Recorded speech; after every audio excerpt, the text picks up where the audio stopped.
What's going on, guys? Got a brand new movie review for you guys today, and today I'm discussing The Old Man and the Gun. Old Man and the Gun is Robert Redford's final performance. That's what he says now.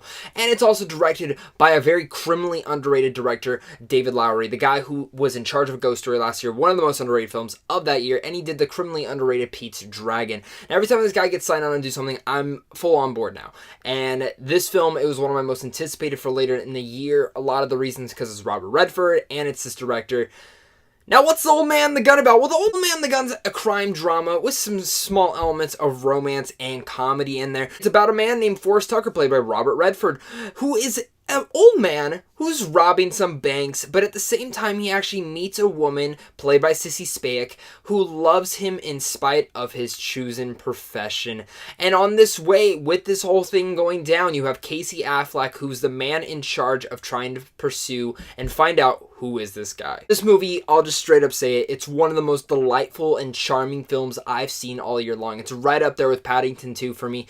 And by the end of this movie, I left the theater with a huge smile on my face.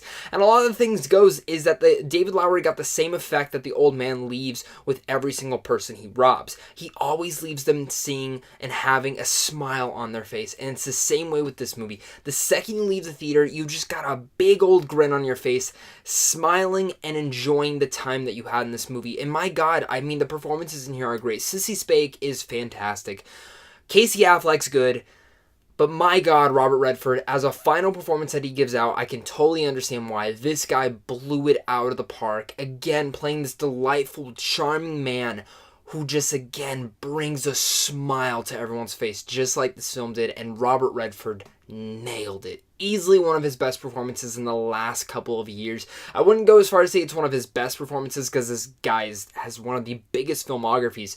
But my God, he is going to be missed in Hollywood. The relationship that he has with Sissy Spacek's character, Jewel, in here is just beautiful. It's serenading, and it's adorable to see in here, and the way that it comes to light. I mean, the first scene that they meet together, you just totally understand, like, I would have fallen in love with this guy. Like, just his charismatic value in this movie is just off the charts. And a lot of that, again, is Robert Redford and the way that he plays the character, but it's just so good. David Lowery directs this film in a very unique style, where this film feels like it's back in the 80s, where it's taking place. It feels like an 80s film, and I love that classical feel that David Lowery brought to this movie. It's not just the feel of it, but it's also the look and the tone of the whole entire film that's just a beautifully stylized throughout this movie, and not a distracting way, but a very unique way that not a lot of films do. And David Lowery took that risk, just like he did with the Ghost Story last year, where he took a risk on how he filmed the movie. He did the same thing with Old Man and the Gun, and I think it paid off in so many ways. This film carries one of the most beautiful serenading scores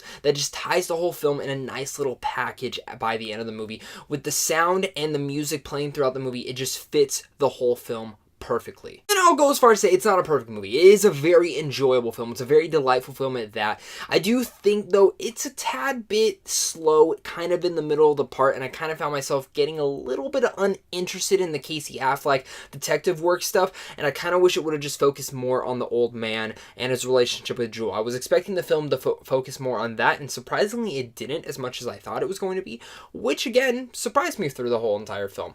I enjoyed this movie. It's delightful, it's charming, and it leaves you with a big smile on your face by the end of the film. It's one of those films that I really do recommend that you check out if you're just looking for a nice little time at the theaters. That's what this movie is. So with all that said, I'm going to give The Old Man and the Gun a B+. The film was great, and I'm going to be sad to see Robert Redford not acting anymore. But who knows, maybe he'll jump back in if he gets a role handed at him. But the guy's a great actor, and he has a great filmography that you guys should definitely check out. But tell me, guys, what are your guys' thoughts on The Old Man and the Gun? Have you guys been looking forward to this film? Are you guys excited for it? Are you excited to see Robert Redford's final performance? And are you guys a fan of David Lowery? Were you a fan of A Ghost Story or Pete's Dragon? Let's talk about it down below in the comments. Also, if you're new here, hit up Sandwich on Films also down below, because if you guys want to see advanced movie screens, that's your way of seeing them. Plus, you guys can get into some movie news and also some movie reviews that we put up on that website. But guys, of course, until next time, stay classy.